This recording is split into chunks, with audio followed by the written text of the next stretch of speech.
vamos a empezar con el tema. Estábamos comentando justamente que el motivo por el cual hacemos este pequeño webinar llamado regularización, cómo regular tu asunto de propiedad, es porque nos ha llegado, estamos buscando una solución a una situación muy compleja que se vive hoy en día, al menos aquí en Tabasco, que es que muchas personas tienen, ahora sí que sus papeles no están en orden, para ponerlo sencillo, ¿no? Es decir, llegan y la compraventa no está bien hecha, no está bien inscrita, los datos no coinciden, etc. Entonces, ante la necesidad de poder enseñar a la población, educarnos hasta cierto punto para que tengan las cosas bien, hemos decidido iniciar una serie de programas, por decirlo así, en los cuales vamos a tratar estos temas, cómo regularizar, cómo arreglar, cómo poner en orden la situación, ya sea personal, de un inmueble, una situación jurídica un poco más compleja, en algún futuro platicaremos de eso, y hoy nos enfocaremos principalmente en el tema de la propiedad.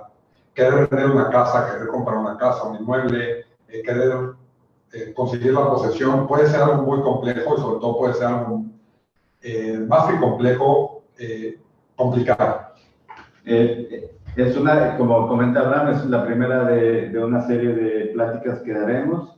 Hoy, como medida introductoria, como presentación introductoria, hablaremos de cómo, vamos a platicar cómo identificar si un inmueble que está dentro, que consideramos que está dentro de nuestro patrimonio, se encuentra en una situación regular o irregular. Si se encuentra en una situación irregular, pues cómo dictaminar qué tan grave es la situación en la que se encuentra y cómo resolverlo. En algunos casos requiere de la intervención de un notario público, en algunos casos requiere de la intervención de autoridades jurisdiccionales o de un procedimiento administrativo que es un poco más sencillo.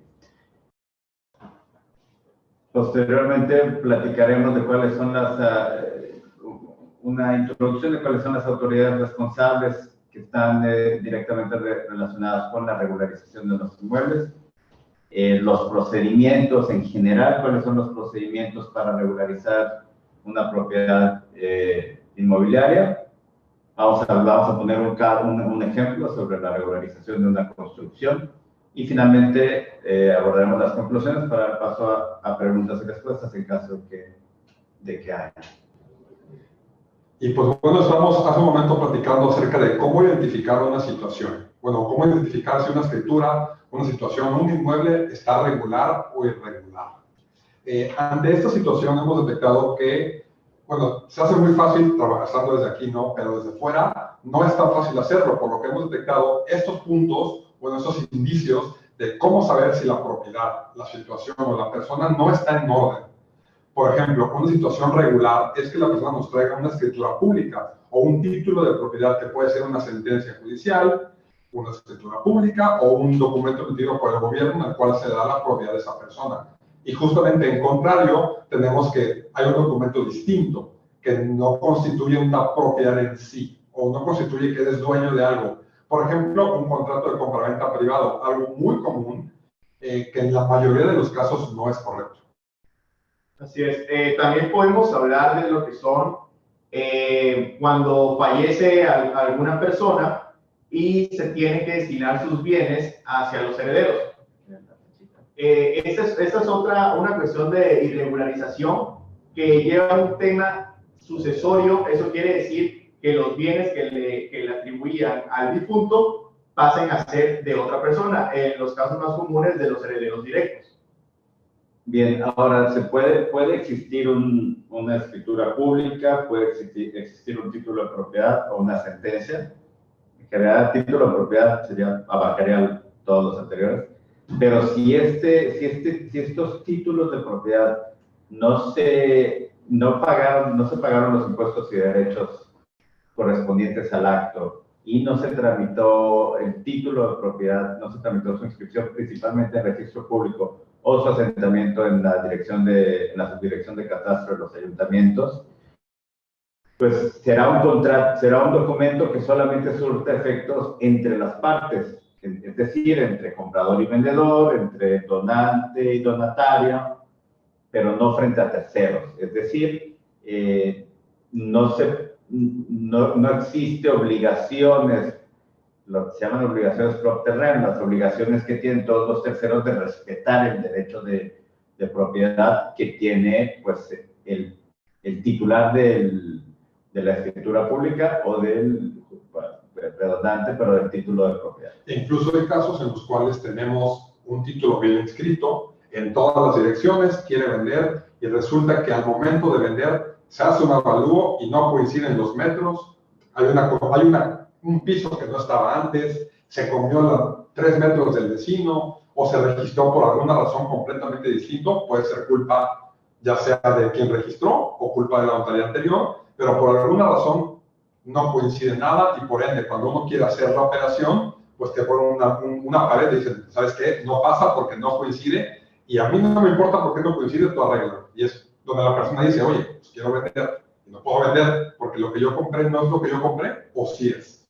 Otro caso también muy frecuente es que los metros cuadrados de construcción no coinciden porque, pues bueno, el propietario se construyó le puso techo a su estacionamiento y eso para efectos de la subdirección de catastro ya se considera como construcción. Y no coincidirá el avalúo con la escritura, con la base de datos que se encuentra en catastro. Otra problemática muy frecuente es que la propiedad tiene limitaciones de dominio. ¿Cuáles son las limitaciones de dominio más frecuentes? Embargos o gravámenes, o incluso hay limitaciones de dominio por colindancias con zona federal, o bueno, hay una gran variedad de limitaciones de dominio. En este caso, pues limitándonos a la materia civil, podemos mencionar embargos o gravámenes. Si no coincide la superficie física con la asentada en la escritura pública, pues bueno, hay procedimientos para hacer la rectificación de medidas y colindancias, dependiendo de si la rectificación es a menor superficie, se puede hacer perfectamente bien en una notaría. Pero si es a mayor, entonces sí tendría que ser a través de un procedimiento jurisdiccional. Y bueno, hemos estado hablando mucho de propiedad, de posesión, de quién tiene un inmueble, quién es dueño, pero realmente existen varios tipos de propiedad y posesión en este caso, ¿no? Que nos da mucha idea, nos da una muy buena idea de cómo está la persona sentada y nos dice cuáles son los pasos a seguir. ¿Quieres ayudarme con eso, Roberto? Claro que sí. Vamos a estar hablando, bueno, hemos estado hablando de lo que es la posesión. En un primer punto vamos a aclarar lo que es la posesión. La posesión es ejercer de hecho sobre algo, sobre una cosa. En estos casos estamos hablando de inmuebles. ¿Qué quiere decir? Tener el uso, goce y disfrute y poder hacer también traslativas de dominio sobre el inmueble. La propiedad. Ahora, con la posesión originaria recae en toda aquella persona que tiene un justo título. Eso quiere decir un título de propiedad. Como decía el licenciado Román, un título de propiedad puede ser una escritura pública, puede ser una sentencia o puede ser también emitida por una autoridad. Entonces, todo lo que provenga de un título de propiedad se considera que es un posesionario original.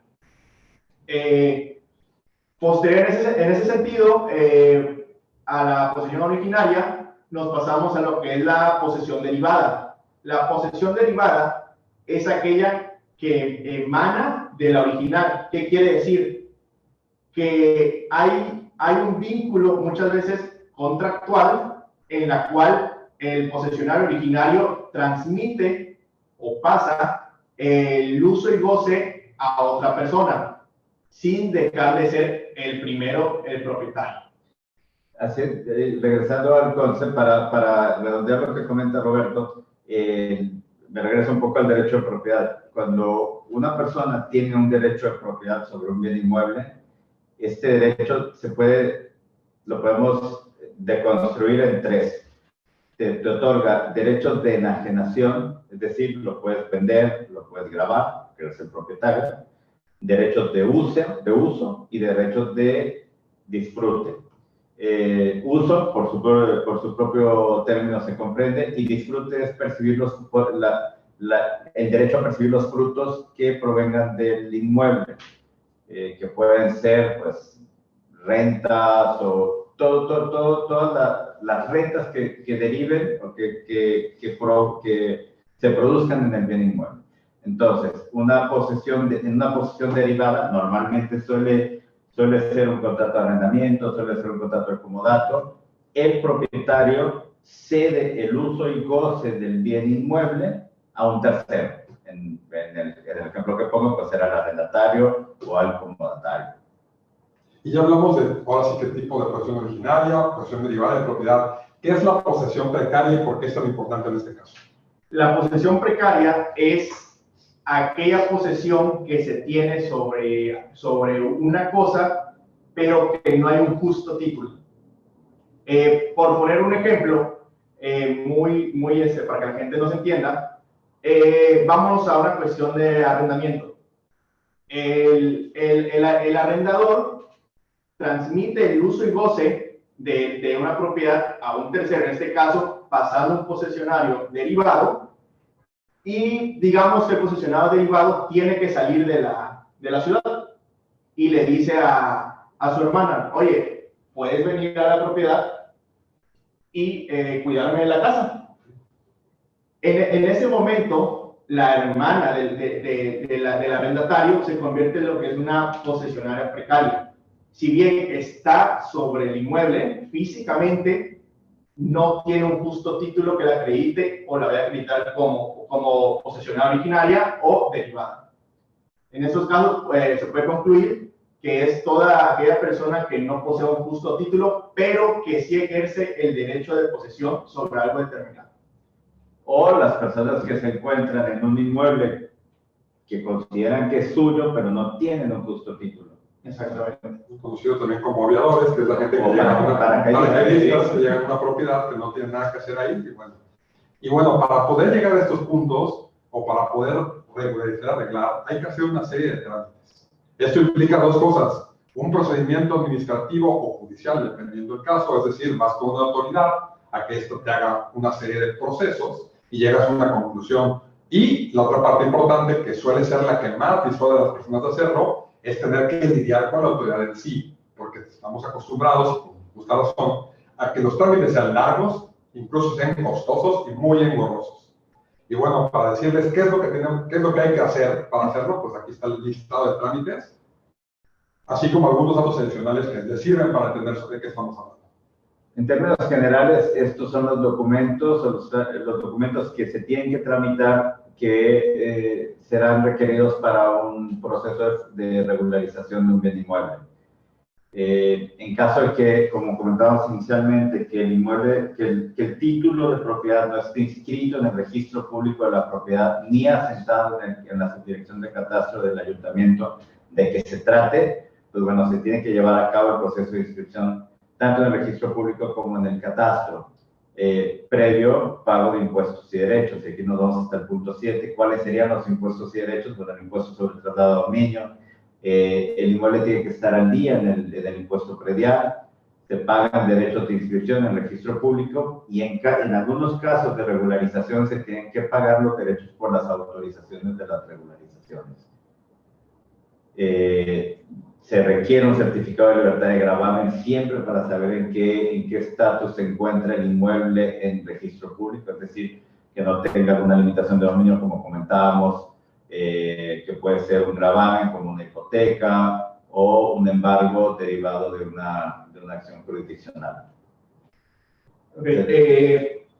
Aclarando, del punto 1 al punto 6, es la documentación que vamos a requerir para poder llevar a cabo la regularización de un inmueble. Esos son los documentos más importantes que debemos de tener para poder llevar a cabo la regularización. Ahora, en el punto 7 son los impuestos, como decía el licenciado Román, son los impuestos que hay que pagar para poder llevar a cabo esa regularización. Entonces, si nosotros tenemos todos estos documentos, vamos a poder llevar a cabo una regularización ad hoc y el trámite no será nada engorroso. Aclaremos qué autoridades emiten o expiden cada uno de estos documentos. Bueno, el primero, pues está claro, es el registro público el que realiza el proceso de inscripción. y al final devuelve el título de propiedad ya con lo que se llama nota de inscripción, que es donde vienen los datos en los cuales los datos registrales. El certificado de libertad de gravamen también lo expide el Registro Público de la Propiedad. El certificado de valor catastral lo expide la Subdirección de Catastro del Ayuntamiento. Para que te puedan expedir el certificado de valor catastral, tienes que tener el predial al día y tienes que llevar un plano del inmueble. El avalúo es un avalúo comercial que realizan peritos evaluadores aquí en Tabasco. Tienen que estar inscritos en Corebat, que es la comisión que regula a los evaluadores.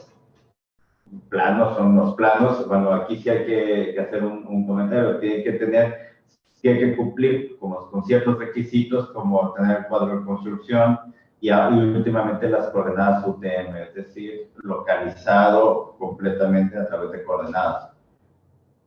A mí me gustaría mencionar nuevamente que si bien esta gran cantidad de trámites y sobre todo 4 impuestos que pagar puede parecer mucho para la persona normal, si bien esto es normal, hay que dejar claro que al menos más del 80% del valor de la operación, que incluye todos estos trámites e impuestos, son para el gobierno, no realmente para la notaría.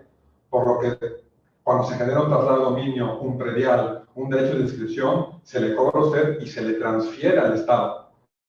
Es para resolver la pregunta famosa, ¿sabe qué es? Porque me preguntan mucho, oiga, licenciado Román, ¿cuánto me cuesta mi escritura? Y bueno, siempre tenemos que decir, a ver, tu escritura tiene un costo que tienes que dividir en dos, en los impuestos, derechos y gastos de tramitación, que es todo esto lo que estamos comentando aquí, y los honorarios que cobra la notaría por realizar el acto jurídico que estás solicitando, ¿no?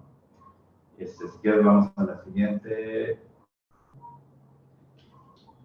Ok, englobamos los procedimientos, los dividimos en 3 grandes rubros. Estamos hablando de procedimientos de regularización. Procedimientos para regularizar en general un bien inmueble, procedimientos para regularizar la construcción, estos dos tienen que ver con el objeto, y procedimientos para la formalización de un acto jurídico vinculado a la propiedad de un bien inmueble. ¿Y por qué dividimos inmuebles y construcción? Bueno, porque si bien el inmueble, la casa se construye sobre la propiedad, esto no quiere decir que vaya por el terreno, no quiere decir que vaya con la misma autoridad. E incluso no quiere decir que sigan los mismos lineamientos que arreglar unos metros que le comiste al vecino que construir un segundo piso en tu casa. Son procedimientos distintos que van de la mano, pero se manejan distintos y se cobran distintos. Por lo que hay que hacer una distinción no solamente de fondo, sino de forma. Sí, con autoridades diferentes. No, una recae sobre la autoridad catastral y otra recae sobre la autoridad de obras públicas. Exacto. Bien, vamos a mencionar algunos casos de regularización de un inmueble. Hablábamos inicialmente en una de las primeras diapositivas, mencionábamos que puede haber una discrepancia entre las medidas y colindancias que están redactadas en la escritura y las medidas y colindancias que están físicamente en el inmueble. Y allí, bueno, pues el procedimiento es un procedimiento de rectificación de medidas y colindancias, que como comentábamos hace rato, si las medidas y colindancias, de la rectificación de las medidas y colindancias deriva una superficie menor de la que estaba equivocada o incorrecta, se puede hacer, es muy sencillo, se puede hacer una escritura pública. Pero si de la rectificación deriva una superficie mayor a la original, que era incorrecta, tiene que ser un procedimiento jurisdiccional, que es un poco más cerrado. El tema de solución, estamos hablando, bueno, a los abogados nos han enseñado siempre que la copropiedad no es algo a lo cual no deba aspirar o deba querer. Por lo general se busca disolverla, por lo que hemos encontrado que la disolución de la copropiedad o la constitución de un condominio son muy buenas soluciones ante una posible bloqueo o situación en la cual hay más de 2 personas dueñas o que pueden llegar a ser dueñas del inmueble. Podemos profundizar un poco en esto. Sí. ¿Cómo podrían 3 hermanos ser copropietarios? imaginemos que viene de un testamento, yo les dejo a mis hijos esta casa en partes iguales. Eso quiere decir que los 3 hermanos serán copropietarios.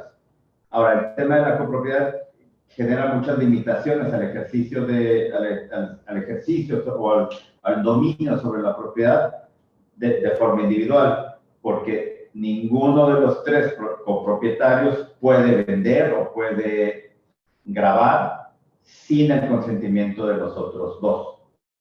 Además que no está dividida la propiedad en 3, sino que cada uno es copropietario en el porcentaje que les corresponde de todo el inmueble.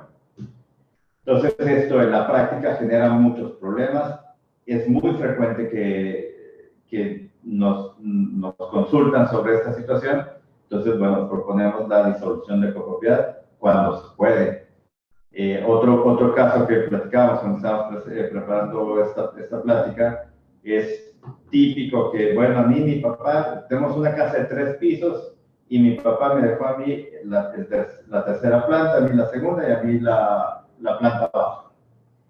Y allí, bueno, en principio la solución es diferente a la disolución de copropiedad, sino sugeriríamos la constitución de un régimen de propiedad en condominio. Sí, aquí hay 2 formas de disolver lo que es la copropiedad.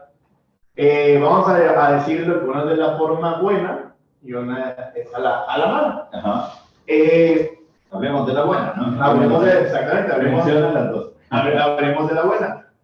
Bueno, cuando se está en copropiedad, vamos a tomar el mismo ejemplo de 3 hermanos, y los 3 están de acuerdo en dividir y tomar en partes lo que ya poseen, van ante un notario público. Y los 3 están de acuerdo en las divisiones, en las medidas que se van a tomar. Entonces, lo que se lleva a cabo es la disolución de la copropiedad en cuestión de que los 3 copropietarios están de acuerdo, se saben las limitaciones de las 3 fracciones que se van a llevar a cabo y se procede a hacer lo que es la escritura pública. Siempre que se pueda disolver. Siempre que se pueda disolver, exactamente, la copropiedad. Ahora, vámonos a un ejemplo a la mala. Esto sería cuando igual 3 hermanos poseen un solo inmueble, están en copropiedad, y resulta que uno de ellos, no sé, por cuestiones se puede encontrar en dificultades económicas y requiere vender la parte que le corresponde del inmueble. ¿Qué pasa? Muchas veces los otros copropietarios no quieren vender, o el famoso otorgar la firma que escuchamos mucho. Bueno, ahí realmente ante un notario no se podría llevar a cabo esa disolución porque ya hay una materia de, vamos a decirlo, de pleito entre los copropietarios. Entonces, exactamente, como el notario no es juez, no puede dirimir esa controversia. ¿Qué se tiene que hacer? El copropietario que quiere vender su parte en este ejemplo, o ya sea porque simplemente quiere disolver la copropiedad y quiere poder tener su escritura aparte, tiene que proceder a irse a la vía judicial y promover un juicio de disolución de la cosa común para obligar a los otros copropietarios a poder disolver la propiedad, ya que pues, el código nos marca que nadie está obligado a permanecer en la copropiedad. O se puede forzar la venta. Se puede forzar exactamente la venta también. ¿Y de qué les sirve, pues, disolver la copropiedad, pues, o hacer un condominio? Pues fácilmente podemos decirlo que tienes tu propia cuenta predial, tienes tu propia escritura pública, te quitas de la obligación de tener que decirle a alguien más, oye, voy a vender, ayúdame a vender. O es el dominio completo. Y es el dominio completo que te puede evitar muchos problemas a futuro, sobre todo si la copropiedad nace de una situación ajena a ti, como es un testamento, como es una donación. Claro. En ese caso, lo mejor sería, ¿sabes qué? Antes de hacer cualquier movimiento, vamos a dividirla y cada quien con su parte nos arreglamos de posibles problemas a futuro. Posteriormente, tenemos en el caso de construcción. Ante esta situación, nuestro propio catastro municipal emitió un decreto.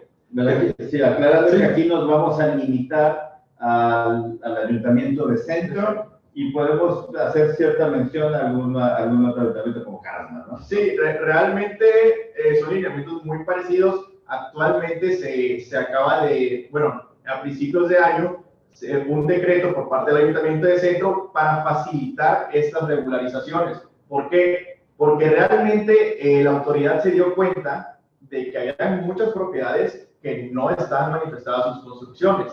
Construcciones irregulares. Irregulares, exactamente.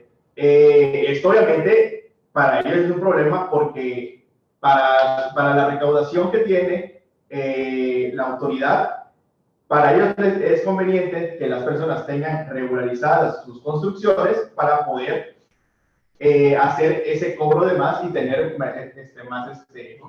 Recordemos que cuando uno construye y avisa, el valor de la propiedad aumenta, que se refleja en el valor catastral, que es el valor que el Estado le da a tu Y propiedad. se refleja en tus impuestos también.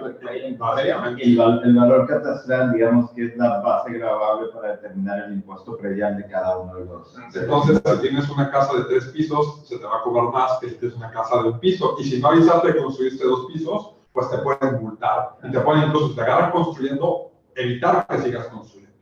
Pero bueno, Roberto, platícanos de este decreto que salió a inicios de este año, ¿no? Ok, como les comentaba, esto es una agilización que hace el municipio del Centro, en la cual, bueno, vamos al punto A, nos dice antigüedad de 3 años en adelante. Bueno, ¿qué quiere decir esto? Cuando nosotros tenemos una construcción que tiene más de 3 años, hasta los años que sean, la autoridad nos dice, ok, para que tú puedas manifestar esa construcción, solamente vas a requerir una regularización. ¿Por qué? Porque realmente, cuando alguien está construyendo o va a empezar a construir, lo que se necesita para poder llevar a cabo la obra es una licencia de construcción, que es emitida por la Autoridad de Obras Públicas. Con la Dirección de Obras Públicas. Exactamente. La autoridad se dio cuenta de que, pues, como veníamos diciendo, hay muchas construcciones irregulares, lanzan este decreto para poder facilitar hacer un trámite más ágil y realmente muy eficiente, exactamente. Mayor a 10 años. Cuando las construcciones son mayores a 10 años, sí se requiere lo que es una regularización por parte de obras públicas, pero hay una excepción. Si tu construcción tiene más de 10 años y está manifestada en lo que es el padrón de catastro, ya no vas a necesitar lo que es, evidentemente, la licencia de construcción y ya no vas a necesitar realizar lo que es el trámite de la regularización. Que bueno, entiendo que referente a regularización necesitas una autorización. Una autorización. Obras Públicas va a emitir una autorización en donde tu construcción ya está regularizada. Ya los metros cuadrados que tú construiste, ya Obras Públicas te da esa autorización. Si bien estás fuera del tiempo en que debiste haber solicitado tu licencia de construcción, Obras Públicas te subsana ello y dice, ok, no pediste tu licencia de construcción en un principio antes de empezar la obra, ok, está bien, no hay problema, regularízate, que es lo que a nosotros nos importa, que estés regularizado y poder llevar a cabo lo que es la manifestación de esa construcción ante la autoridad catastral, evidentemente para fines de recaudación. Ok, ya te dieron, en el caso de 3 años o más de antigüedad, ya tenemos la autorización de regularización. Así es. ¿Qué hacen? ¿Qué pasa después? Ok, lo que se tiene que hacer es un proceso de manifestación de la obra. Hay 2 formas de hacerlo. Acudir ante el notario y hacerlo en escritura pública y pasar ante la autoridad catastral diciéndole, aquí está mi autorización, mi licencia, o realmente mi construcción tiene más de 10 años y ya lo necesito, pero pues como el decreto me lo permite, aquí está mi construcción declarada, ponla en tu base de datos y actualiza. Pero eso se hace mediante una escritura pública. Mediante una escritura pública. Posterior a ello se puede mandar a registro público y registro público hace evidentemente lo mismo que el catastro, que es actualizar esa base de datos manifestando la construcción. También se puede hacer de una forma que solamente llega hasta la autoridad catastral para fines de recaudación. Las personas pueden, evidentemente, también con lo que es su permiso de regularización y lo que es su licencia, hacerle saber a Catastro mediante un formato que ellos otorgan que se hicieron tantos metros de construcción o que se hizo una construcción, se llevó a cabo la construcción y tú quieres manifestar ello para fines, pues evidentemente, de recaudación para estar en orden con la autoridad municipal. Así es. Pero ojo, yo no lo dejaría hasta allí, yo lo llevaría, bueno, yo sugiero que siempre se termine el trámite y se inscriba en registro público.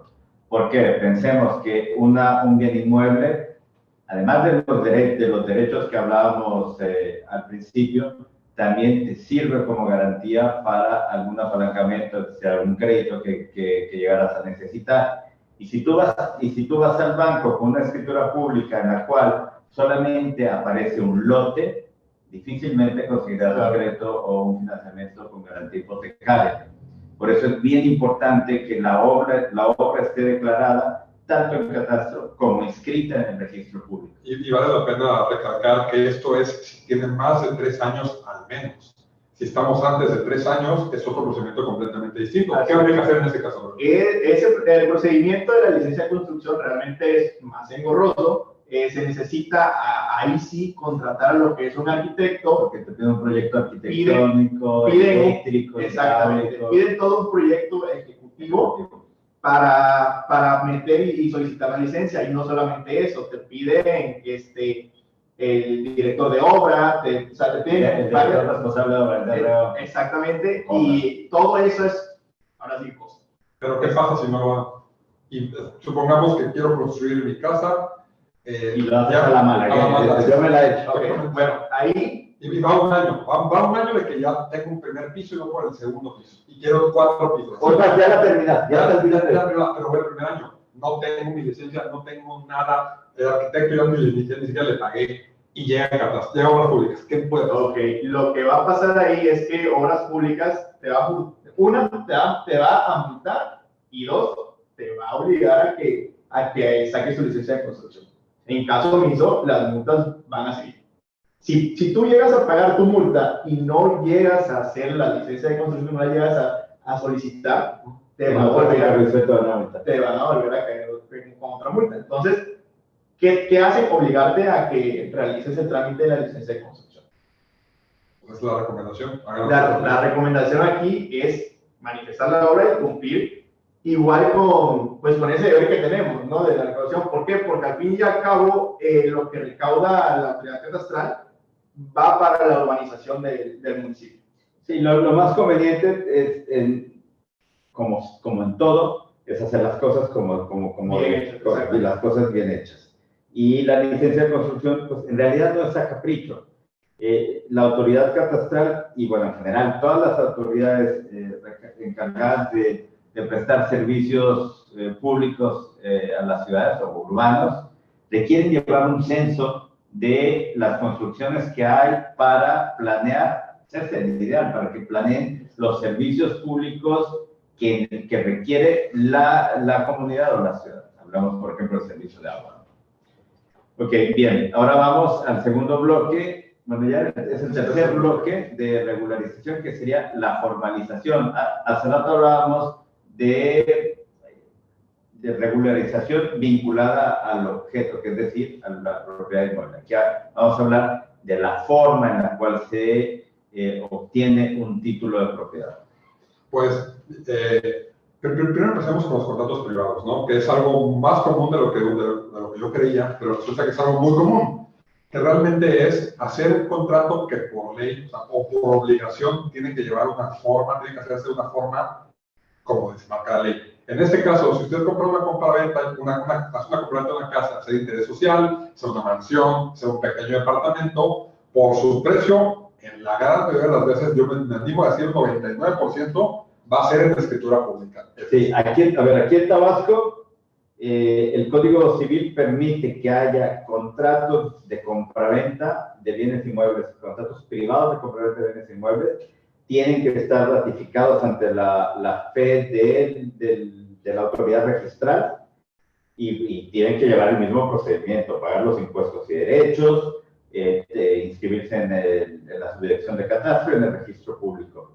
Pero eso solamente de bienes, sobre bienes inmuebles que no sea, cuyo valor no sea mayor a 48,000 pesos. Yo no puedo conocer un bien inmueble que cueste 47,999 pesos. Entonces, estamos hablando de... Perdón, es una simulación. Exactamente. Y el problema en la simulación está que si uno quiere vender después y quiere vender bien, pues el SR va sobre el excedente de los 40. Son varios problemas. Es un montón de problemas. Primero, se le llaman escrituras privadas de manera incorrecta. Hicimos un blog que pues les invitamos a que lo escuchen, un videoblog hace un par de meses donde está toda la información. Una escritura privada no existe. El término escritura y privada es contradictorio. Hablemos de que se trata de contratos privados de compraventa. Normalmente no se calcula, bueno, es decir, no se calculan los impuestos correctamente porque se simula un valor de la propiedad menor a 48,000 pesos para encontrarse en este supuesto. Entonces, las partes están incumpliendo con la autoridad fiscal, que puede ser el ayuntamiento, puede ser el gobierno del estado y también el gobierno federal, entonces la Secretaría de Hacienda del Estado, por los impuestos que se pagan. También se incumple con la Ley de Prevención del Lavado de Dinero porque no se cumplen todos los requisitos como el expediente único, bueno, una serie de obligaciones que vendedor y comprador deben de cumplir, normalmente supervisados porque es una obligación solidaria de los notarios.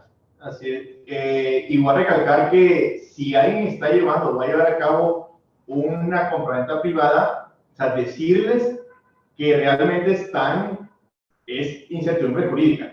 ¿Por qué? Porque hay casos en los que las personas o estafadores, ¿no? Es gente que se dedica a estafar a personas, llevan a cabo contratos de compraventa privado y como no tiene una formalización o la formalización que nos exige la ley, al rato, voy a retroceder. Como es un contrato privado entre las personas, los únicos que saben que se está llevando a cabo ello son las dos partes. Entonces, ¿qué pasa? Nadie más sabe sobre la existencia de ese contrato. Eso propicia a que el estafador pueda ir con otra persona y venderlo por una segunda vez o por una tercera vez. Incluso han habido casos en los cuales se llevan a cabo compraventas privadas y se hace una segunda compraventa, pero esa sí se formaliza ante el notario público. Y estamos obviamente, por eso no es recomendable hacer contratos privados de compraventa. Siempre acudir ante un notario público para formalizarla como realmente exige la ley, obviamente tomando en cuenta la base para hacerla en la escritura pública, que realmente, pues hoy en día, que la mayoría de los inmuebles pasan ese umbral.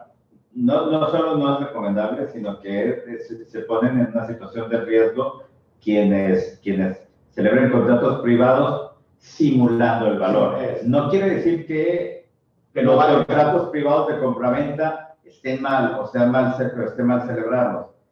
El tema es que si el valor es mayor a 48,000 pesos, el Código Civil señala que tiene que formalizarse, es decir, la forma del acto jurídico tiene que ser una escritura pública ante notario.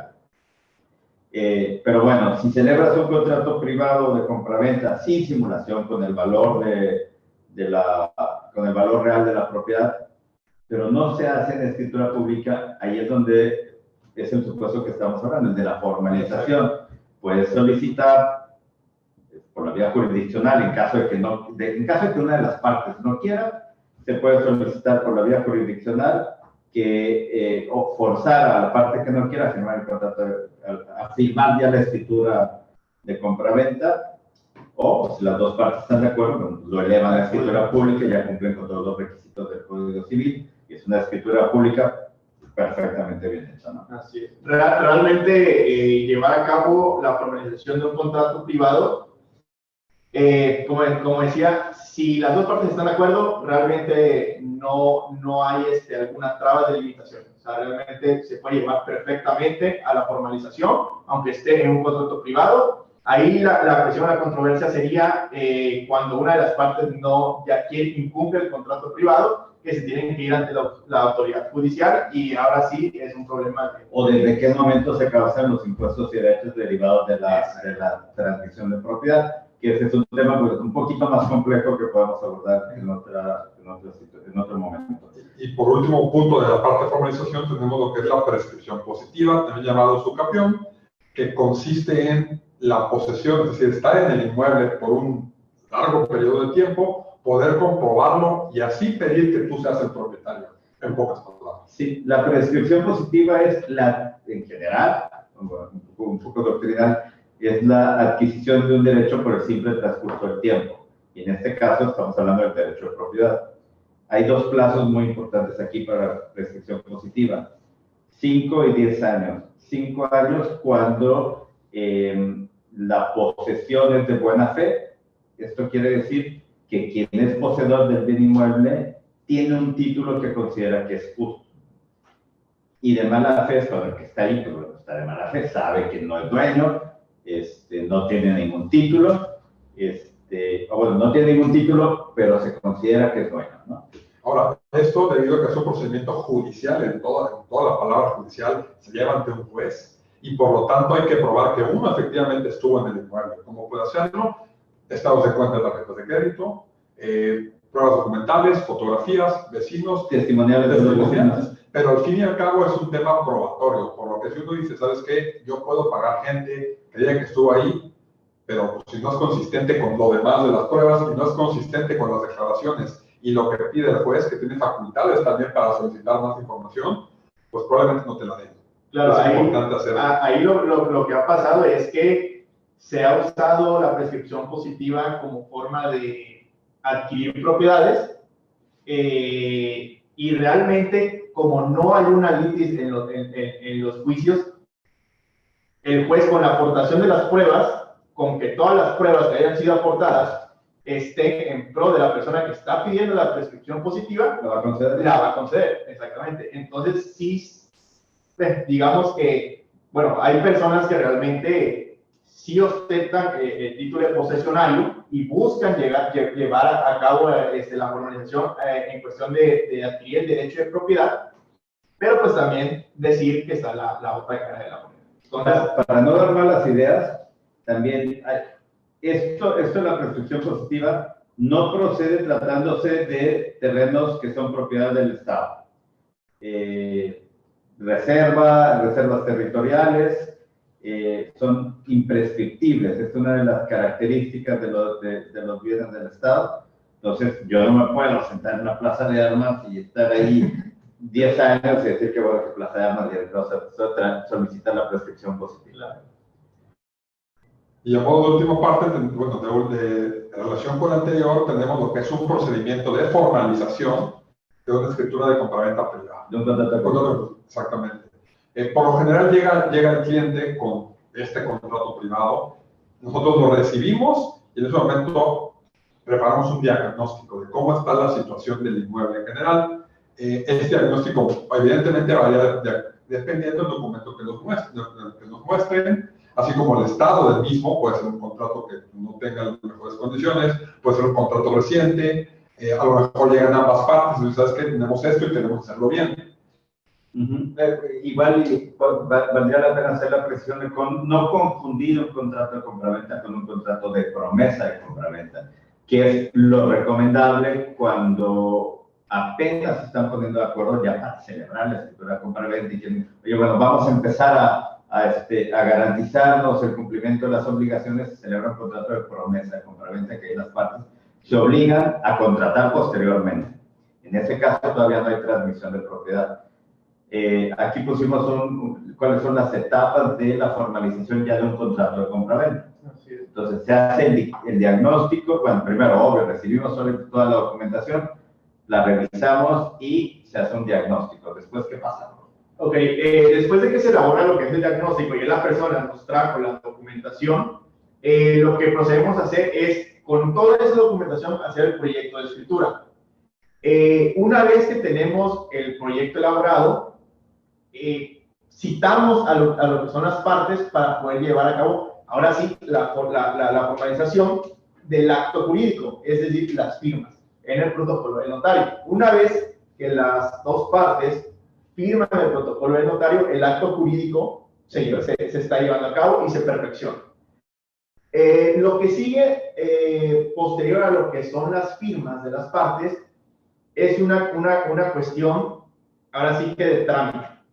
Bueno, entre proyecto de escritura y firma de escritura está, bueno, se le hace la propuesta económica al cliente, se le hace saber cuáles son los impuestos y derechos que causa esa operación, esa compraventa, los costos de todos los documentos que comentábamos al inicio de la plática. Bueno, si están de acuerdo las partes, se procede ya a la firma de la escritura. A lo que se refiere Roberto con las tramitaciones, bueno, primero, antes que nada, se tienen que pagar los impuestos y derechos que causa la operación.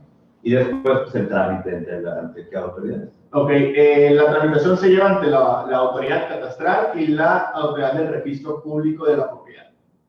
De primera instancia, cuando se firma la escritura, lo que hace el notario es expedir un testimonio, que es lo que se le da a las personas que ostentan ya con su título de propiedad. Este testimonio se manda a lo que es la autoridad catastral para que la autoridad catastral actualice su padrón y haga lo que es el cambio de propietario. Entonces, una vez que se manda a catastro, normalmente el tiempo que dura en catastro una escritura pública es 2 semanas y media, 2 a 3 semanas. De 2 a 3 semanas. Exactamente.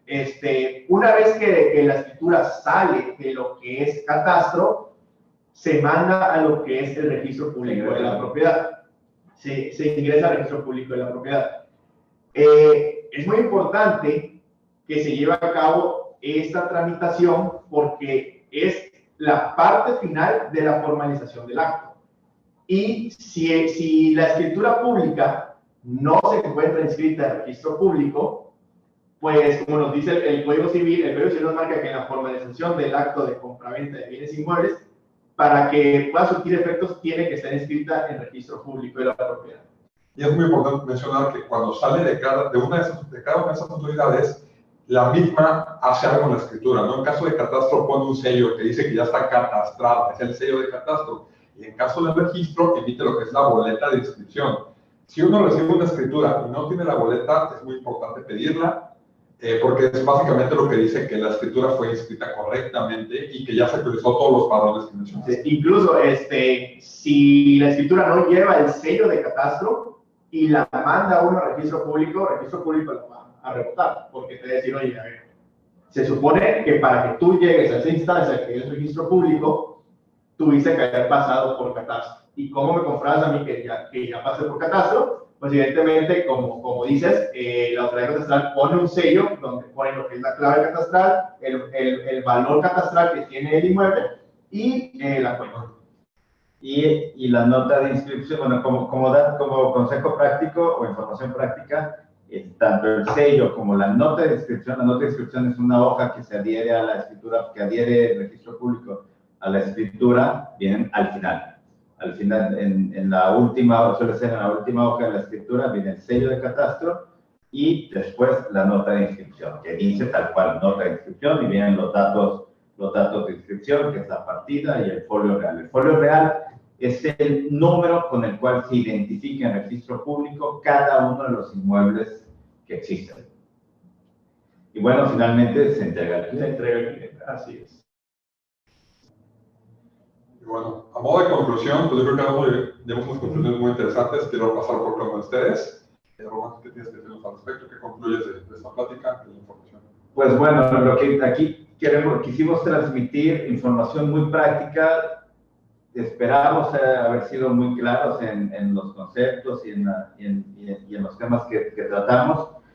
Primera conclusión es, pues bueno, siempre preocuparse por conocer la situación de sus inmuebles. Con estos tips que dimos por aquí para ver si su inmueble está en una situación regular o en una situación irregular. Si está en una situación irregular, pues bueno, lo conveniente es iniciar alguno de los procedimientos de regularización para que no tengan ningún problema con su propiedad. Finalmente, nuestro patrimonio se compone de bienes y de derechos, y pues bueno, esa es la parte más importante que tenemos que cuidar. Segundo, si van a hacer una operación traslativa de dominio, es decir, van a vender o van a comprar, la recomendación siempre es que se asesoren, ya sea de un abogado que sea experto en temas de bienes de derecho inmobiliario, o en una notaría, un notario, abogados de notaría, que pues, es el día a día de nosotros. Y nosotros somos como, las autoridades nos ponen como vigilantes de que las operaciones traslativas de dominio se realicen correctamente. Esa es la función principal de un notario. De hecho, son los obligados solidarios en todos los actos que se otorgan ante nuestra fe. Entonces, la recomendación principal es asesores en una notaría, tanto para regularizar como para adquirir una propiedad o para vender una propiedad. Okay. Yo le recomendaría a la gente, como dice obviamente en primera instancia, asesorarse de una buena forma, siempre acudiendo ante su notario público. ¿Qué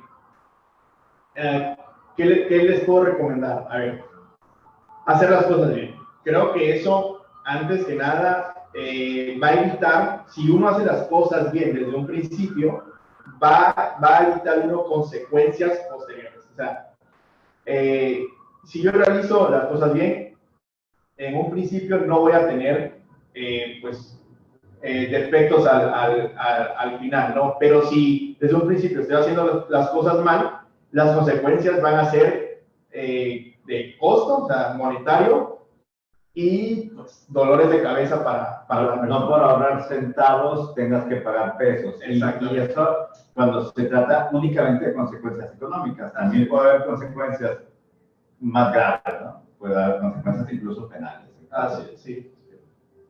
Y yo, concordando con sus conclusiones y puntos de vista, pues lo que me queda decir es que si no quieren ir con un notario porque sale muy caro, un abogado porque puede salir muy caro, vayan con la autoridad, pregunten, oye, ¿puedo hacer esto yo? No, pues sí puede, pero evidentemente le van a recomendar que vaya con alguien que lo pueda apoyar exactamente en qué necesita, pues un abogado, un notario en todos los casos, pero infórmense, estudien lo que tienen que estudiar para que eso salga bien, vayan con las personas adecuadas, sobre todo tengan el interés de hacer las cosas bien. Y te voy a decir, ¿qué tanto es caro? Y aquí sí quiero hacer un comentario, me parece que es muy importante.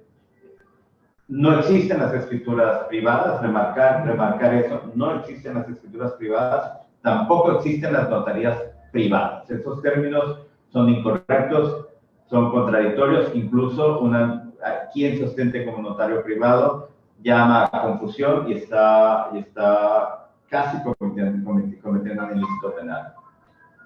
Entonces, bien, esa sería mi conclusión final. Si quieren, damos paso en caso de que haya preguntas y respuestas. Preguntas para responder. Bueno, parece que no tenemos hoy preguntas y respuestas, fuimos muy claros. Quiero creer que fuimos muy claros en lo que expusimos. Y bueno, los invitamos nuevamente a que se pongan de acuerdo con nosotros por las redes sociales, por los correos.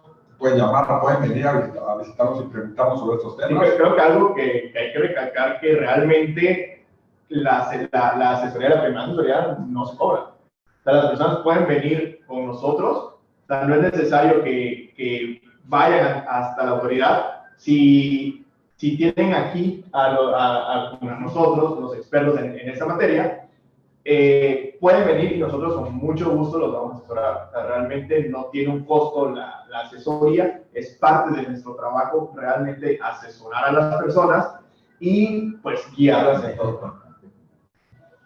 Pues bien, eso sería todo por nuestra parte y pues, muchas gracias por estar con nosotros.